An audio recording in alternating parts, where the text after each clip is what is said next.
maka habislah kau. Kalau kau tidak tunduk kepada para politisi, maka habis juga kau. Jadi saya tidak menganggap mereka adalah hakim. Mereka adalah petugas kekuasaan dan petugas politik. Jadi hakim, mohon maaf, 9 hakim MK, saya tidak menyatakan terhormat, karena terhormat itu adalah orang yang diangkat karena profesinya dan integritasnya, bukan karena kedekatan dengan kekuasaan dan politik. Itu skema kehancuran negara ini adalah penguasa mensiasati agar mengangkat penguasa. Penguasa adalah pimpinan partai politik yang bermasalah untuk dikendalikan dengan gampang. Jadi menurut saya, kehancuran negara ini hanya dilakukan tidak lebih dari 10 orang.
Saya pikir pemerintah ini memang pintar sekali mensiasati rakyat untuk melanggengkan kekuasaan.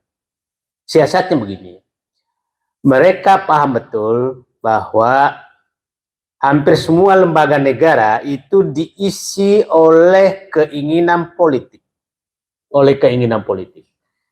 Saya dulu dari awal yang paling aneh itu adalah BPK dipilih oleh DPR. Gimana logikanya? Yang memeriksa dipilih oleh yang diperiksa. Dan itu didiamkan. Terus bergeserlah KPK atas gerakan orang-orang DPR, yang mohon maaf, Bung Fahri Hamzah, saya sebutkan namanya, sebagai motor untuk merubah seperti ini sehingga KPK juga tidak terlepas dari politik dan kekuasaan. Yang ketiga adalah MK. MK juga demikian dilakukan. Akhirnya hanya 2 wakil di sana. Kalau kau tidak tunduk sama presiden, maka habislah kau. Kalau kau tidak tunduk kepada para politisi, maka habis juga kau. Jadi saya tidak menganggap mereka adalah hakim. Mereka adalah petugas kekuasaan dan petugas politik. Jadi hakim, mohon maaf, 9 hakim MK, saya tidak menyatakan terhormat, karena terhormat itu adalah orang yang diangkat karena profesinya dan integritasnya, bukan karena kedekatan dengan kekuasaan dan politik. Bukan karena afiliasi politik. Jadi biangnya, nah inilah yang disiasati dengan cara presiden dan gengnya mengangkat orang-orang berkuasa, yaitu ketua partai politik yang bermasalah. Sehingga sumber segala masalah adalah ketua parpol yang terpenjara oleh masalah yang diangkat oleh kekuasaan yang disponsori oligarki. Itu skema kehancuran negara ini adalah penguasa mensiasati agar mengangkat penguasa. Penguasa adalah pimpinan partai politik yang bermasalah untuk dikendalikan dengan gampang. Dan itu yang terjadi sekarang. Jadi menurut saya, kehancuran negara ini hanya dilakukan tidak lebih dari 10 orang. Oke. Tidak lebih dari 10 orang. Tapi tolong jangan disebutkan namanya. Nah, tidak lebih dari 10 orang. Dan itu saya berharap, ya Allah bisikkanlah hati mereka malam ini, bahwa mereka itu umurnya juga tidak panjang lagi. Dan kembalilah ke jalan yang benar. Kekuasaan tidaklah membuat kenyamanan bagi Anda semua. Jadi saya menyatakan, Pak, semua sekarang ini hancur negeri ini karena siasat mengangkat orang bermasalah untuk memimpin partai politik, dan partai politik mengendalikan semua pengangkatan pejabat-pejabat yang atas nama negara, tapi sebenarnya adalah atas nama kekuasaan. Dan dibalik semua ini adalah para oligarki yang mengendalikan mereka. Jadi sebenarnya sangat sederhana untuk ini kan. Pertanyaan saya, Bung Refli, apakah kita hanya berada di ruangan ber-AC ini teriak seperti ini, melihat kehancuran negara ini? Nah, nanti kita jawab setelah yang satu ini ya. Oke. Saya mungkin Siti itu mungkin hanya bisa kalah tuh kalau lewat surveyor Indonesia. Oke. Nah, terus ada MK-nya, MK Indonesia juga. Kalau selama itu tidak diekspor ke luar negeri loh, MU, ya saya pikir enggak lah. Itu MU itu masa lalu udah selesai. Nah, saya melihat begini, Mas Heru. Yang saya kembali ke pertanyaan saya. Mas siapa tadi? Mas Hersu. Mas Kayaknya udah tandem dengan Hersu no Arif ya, Mas Hersu. Ya, Mas Refli ini problemnya, mereka sudah merasa bebas melakukan apa saja yang dia inginkan. Oke. Dulu saya di dalam, kalau ICW kuliah bicara, saya langsung mendelik apa yang perlu saya perbaiki. Oke, kalau ICW sudah bicara, apa yang saya harus perbaiki. Kalau teman-teman di luar bicara, ICW bicara, rekrut aja aktivisnya ke dalam partai politik. Betul. Nah, jadi ini memang sensitif penguasa dibuang sedemikian rupa. Dulu kalau kita lihat ada mahasiswa sudah turun, maka kita panggil orang mendengarkan apa protes mereka. Sekarang biarkan saja, nanti jam 5 juga bubar sendiri kok. Jadi memang sensitivitas itu hilang. Dan pertanyaan saya tidak lagi menduga-duga apakah terjadi tribal atau apa. Kelihatannya akan terjadi. Yang saya ingin pertanyakan, para tokoh-tokoh ini kalau itu terjadi, apa yang kita harus lakukan? Itu sebenarnya yang paling penting kita diskusikan, karena sudah capek juga mengeritik. Jadi apa yang dikatakan orang, sepertinya rezim ini sudah tidak mementingkan itu kritik, tidak mementingkan. Yang penting adalah hasil survei bahwa 80% rakyat puas terhadap mereka.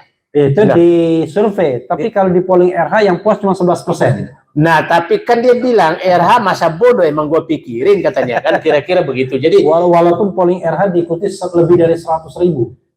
Tidak penting bagi mereka. Yang penting bagi mereka adalah tiap hari pengumuman survei, tiap hari dan dikutip oleh media-media katanya mainstream. Itu terus, saya nggak tahu bayarannya berapa media itu memuat terus itu. Nah, karena tiap hari dimuat mereka dan selalu mereka coba masuk akal nggak kita semua. Ada yang menyatakan lebih mendekati 80%, survei menyatakan orang kritik memilih calon presiden yang ditunjuk oleh rezim sekarang. Logika statistiknya di mana? Orang kritis itu kan ada di luar. Kok memilih yang akan melanjutkan? Logika mana seperti itu? Sama dengan survei sebelumnya menyatakan setelah kenaikan BBM kepuasan masyarakat naik. Tapi nggak salah itu, Daeng, karena definisinya adalah yang memilih kekuasaan sekarang disebut orang kritis, yang tidak memilih orang sakit hati. Oh begitu ya. Jadi definisinya diubah. Diubah. 'Proyeksi saya, Kalau apa yang dikatakan, ini kan dia mencoba nih, kemarin melabrak bahwa masa jabatan 4 tahun dilabrak, semua dilabrak dan semua oke-oke saja, dan berhasil memecah belah semua yang termasuk hukum tata negara dipecah belah sedemikian rupa. Kalau terjadi nanti bahwa berhasil tadi mengapa namanya menghapuskan bahwa keputusan MK itu final, maka ada lagi final berikutnya.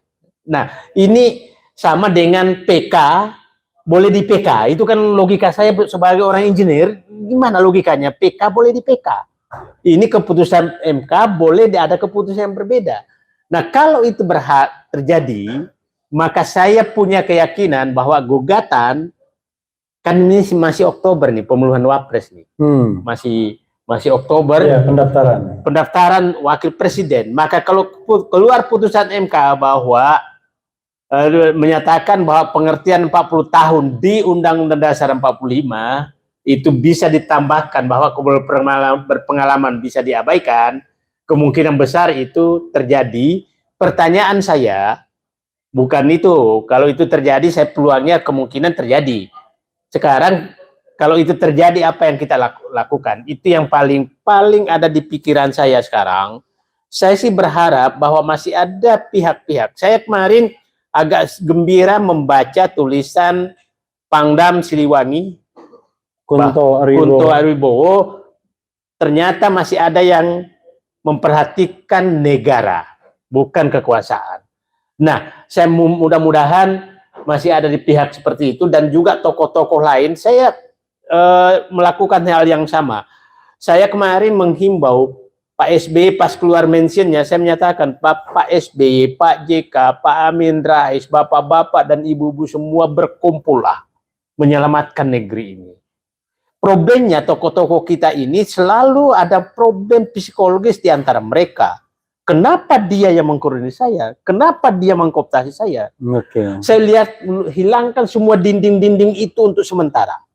Berkumpullah Gatot Nurmantio, SBY, JK, Amin Rais, kemudian mungkin ada juga intelektual kampus keluar menyatakan saatnya kita bersatu menyelamatkan negeri ini dari arogansi kekuasaan yang mengabaikan semua etika, mengabaikan semua aturan demi memelanggengkan kekuasaan. Saya berharap itu yang kita lakukan. Kalau perlu, saya nggak usah tidur, saya muter ke rumah mereka untuk mengundang mereka untuk kita siapkan ketemu di Monas, di bawah tenda untuk menyelamatkan negeri. Luar biasa ya, Mas Adi Nazardi. Ya, saya masih tanya soal tribal winners tadi,